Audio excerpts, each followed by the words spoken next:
Bienvenue dans cette 7e vidéo que j'ai intitulée «Le nettoyage en cours». Alors, pourquoi je parle de nettoyage? Parce que, comme vous avez pu le constater, depuis l'année 2019-2020 et en particulier avec l'entrée dans cette pandémie au niveau mondial, on est rentré dans une période de nettoyage collectif. Qu'est-ce que j'entends par nettoyage? Ça signifie qu'en fait, notre vie, un des buts de notre incarnation, c'est de découvrir qui on est. Et pour découvrir qui on a besoin de prendre conscience de certaines choses et également de se nettoyer, de se purifier, de se libérer de tout ce qui entrave notre faculté de prise de conscience. Donc, je l'ai déjà mentionné dans une autre vidéo et c'est également mentionné dans le livre, mais qu'est-ce qui nous empêche d'être conscients? Bon, déjà, il y a le voile de l'oubli, au départ, sur lequel on n'a pas beaucoup de prise, mais ce voile de l'oubli, il se lève grâce à l'élévation vibratoire que vit actuellement la planète et donc par voie de conséquence, nous aussi, êtres humains, puisqu'on vit sur la planète. Donc, c'est une période de prise de conscience et cette prise de conscience, elle est accélérée par le fait qu'on vive tout un ensemble de contraintes qui nous ramènent vers l'intérieur et qui nous obligent à nous poser les bonnes questions, à voir ce que l'on veut vivre, à voir comment on peut libérer les blocages qui sont présents dans notre vie. Donc, en plus de notre inconscience, il y a également nos blessures, toutes ces blessures qui génèrent des croyances erronées, des croyances qui nous limitent, et aussi toutes les émotions qui sont associées à ces blessures que l'on a vécues dans l'enfance. Je vous renvoie aux vidéos précédentes pour voir de quoi il s'agit exactement, les émotions, les blessures. Et donc, ces émotions que l'on a refoulées, que l'on garde encore aujourd'hui en nous, elles créent comme des bouchons d'énergie, des obstacles à la libre circulation de l'énergie vitale dans notre corps. Et c'est ça qui nous empêche en fait de voir, c'est ça qui nous empêche d'accéder à notre guidance personnelle qui nous est apportée par notre soi supérieur en permanence à tout moment. Donc, ce nettoyage, il est accéléré actuellement pour tout le monde parce que, comme je le dis dans l'introduction du livre, nous sommes arrivés à une fin de cycle et l'entrée dans une nouvelle ère qui s'appelle l'ère du Verseau, qui est un signe d'air, qui est un signe de spiritualité, qui nous amène à changer de regard sur nous-mêmes et sur notre vie. Donc ça concerne tout le monde. Et on est rentré également dans une période d'ascension. Ascension, ça veut dire que justement, cette élévation de fréquence vibratoire nous permet de retrouver la conscience de ce que l'on avait oublié ou de ce qui n'était pas visible ou perceptible pour nous. Donc, c'est une occasion exceptionnelle qui se présente très rarement dans les cycles d'évolution de la Terre.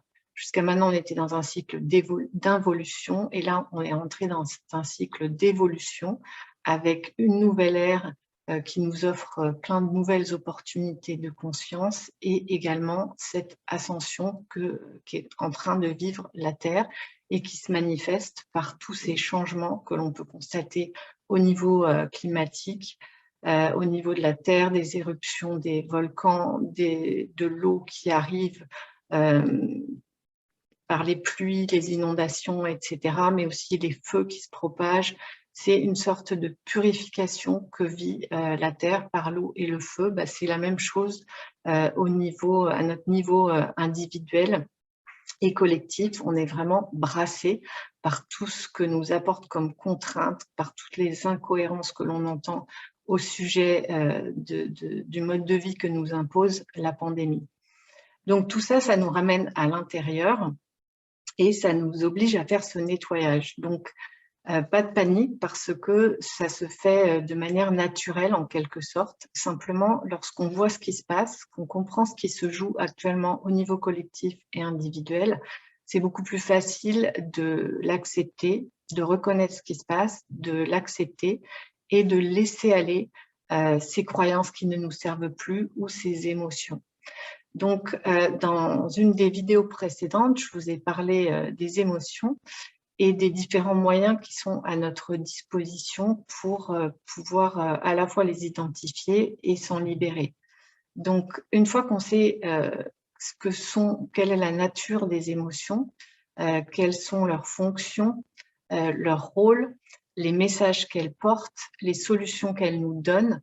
C'est beaucoup plus facile de s'en servir comme des alliés, des outils, pour que lorsqu'on est confronté à une situation de peur, de terreur, je vois qu'il y a beaucoup de gens qui vivent des crises d'angoisse, qui se sentent étouffés. Quand on sait ce que c'est qu'une émotion, quand on sait ce que c'est que la peur, comment elle peut se manifester en nous, eh bien, au moment où on le vit, on n'est plus sous emprise, on peut accepter de la vivre pour qu'elle s'évacue. En fait, c'est ça la clé, identifier, reconnaître, accepter de vivre pour que ça sorte de manière naturelle. Donc ça, c'est une première chose. Et je vous ai également parlé dans le premier ou le second chapitre de tout ce qui nous permettait de garder une vibration élevée, comme par exemple la gratitude, le fait d'être dans la reconnaissance, dans l'amour de ce qui est, même si ça ne nous convient pas à un moment donné, même si on n'est pas d'accord, lorsqu'on est dans la gratitude et la reconnaissance de ce qu'on a à notre disposition, de ce que l'on est, de ce que l'on a comme possibilité de faire au quotidien, de toutes ces petites choses dont on jouit chaque jour, eh bien, ça nous permet de nous élever en vibration parce que ça nous met dans des émotions qui sont légères, qui sont joyeuses, comme l'enthousiasme ou la joie. Mais l'amour, c'est vraiment, c'est pas une émotion, mais c'est une qualité, c'est une fréquence vibratoire très élevée qui nous permet justement d'être plus à même d'accepter les moments où on vit des émotions plus lourdes et de pouvoir les libérer. Donc, la gratitude, c'est vraiment quelque chose d'essentiel, comme le fait de consacrer du temps à faire des choses que l'on aime au quotidien. Ce sont des choses essentielles qui vont nous aider à garder notre vibration la plus élevée possible.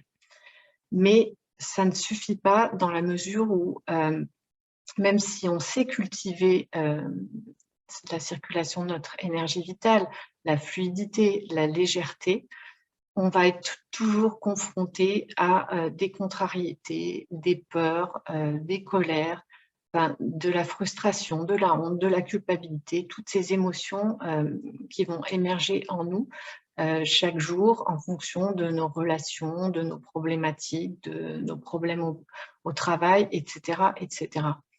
Donc, garder sa fréquence vibratoire élevée, c'est génial. C'est important de savoir comment on peut la cultiver, entre autres par la gratitude, mais l'essentiel, c'est de savoir comment on fonctionne et comment est-ce qu'on peut se libérer des émotions lourdes lorsqu'on les rencontre. Et ça, on ne peut pas en faire l'économie. Dans la vidéo précédente, la 6e vidéo, je vous ai parlé de comment recevoir l'aide des êtres de lumière, comment communiquer avec eux. Il faut se rappeler qu'ils ne font jamais le travail à notre place. Ils nous donnent des pistes, ils vont nous mettre dans les mains un livre qui va nous permettre d'apprendre comment se libérer de nos émotions, par exemple. Mais ils ne peuvent pas faire le travail à notre place parce que nous sommes souverains, nous avons un libre arbitre et c'est à nous de faire le travail parce que c'est nous qui sommes incarnés en ce moment dans un corps physique et qui vivons sur la Terre. Eux, ils vivent dans une dimension supérieure, ils sont avec nous, mais ils ne sont pas en train de faire ce processus de transformation qu'il nous appartient de faire chacun, tout un chacun qui sommes actuellement incarnés sur la Terre. Donc, en conclusion, je vous invite à vraiment revenir sur le chapitre 4 pour trouver toutes les clés qui vous permettront d'identifier les émotions que vous vivez et à pouvoir les reconnaître et accepter de les vivre. Parce qu'au final, c'est ça, c'est d'accepter de vivre tout ce qui peut être parfois très désagréable, comme ces crises d'angoisse dont je parlais tout à l'heure, que beaucoup de gens vivent actuellement. Accepter de vivre ça pleinement, en conscience, vivre ce moment d'inconfort où certains vont être tétanisés, terrorisés. L'important, c'est d'accepter de le vivre pour s'en libérer. C'est une fois qu'on accepte de le vivre que ces énergies-là, qui sont lourdes, denses, intenses, peuvent se dissiper en fait et elles se dégagent, elles sortent de notre canal vibratoire.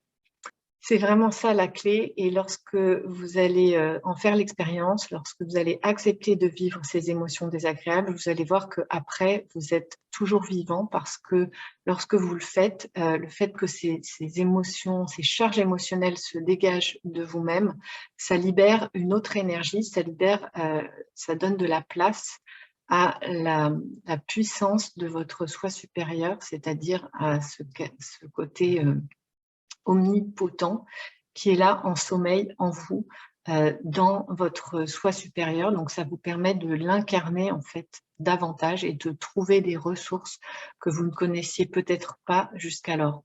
Voilà, donc quel que soit ce que vous viviez actuellement comme difficulté, que ce soit au niveau relationnel, dans votre activité ou dans la maladie ou dans les contraintes qui s'imposent à vous en ce moment, servez-vous-en comme un levier de transformation en acceptant ce qui est là, en acceptant de libérer ses émotions, de prendre conscience de ce qui ne vous convient plus, de faire des choix qui vous correspondent, de façon à pouvoir bien traverser cette période et, comme je disais, découvrir des ressources totalement insoupçonnées la plupart du temps en vous et donc donner plus d'espace à qui vous êtes vraiment pour pouvoir le rayonner.